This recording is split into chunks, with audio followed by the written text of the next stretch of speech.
One late afternoon, on his way home through a forest trail, Mr. Edward stumbled upon a shocking sight. A baby deer, trembling and weak, was caught in the deadly grip of a massive python. Without a second thought, Edward grabbed a sturdy stick and fearlessly struck at the snake until it uncoiled and slithered away. The frightened fawn, barely alive, collapsed at his feet. Edward gently carried the fragile creature home. For weeks, he nursed it back to health. He named the fawn Willow.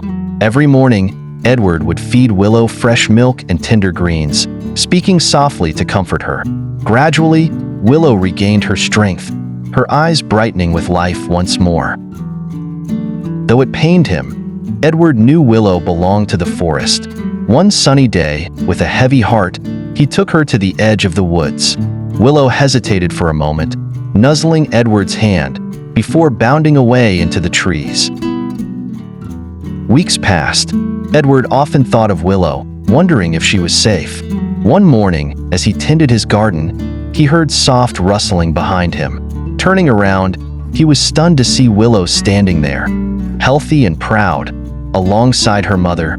Tears welled in Edward's eyes as he realized Willow had come to say thank you. From that day on, Willow and her mother visited Edward regularly. They brought joy to his otherwise quiet life, playing in his garden and resting under the shade of his trees. Over time, Edward and the deer formed an unbreakable bond. Years later, whenever villagers saw Edward walking through the forest, they would smile at the sight of Willow and her family following him like loyal companions. To Edward, they weren't just animals. They were family, a living reminder of the power of compassion and the deep connections that can grow from a single act of kindness.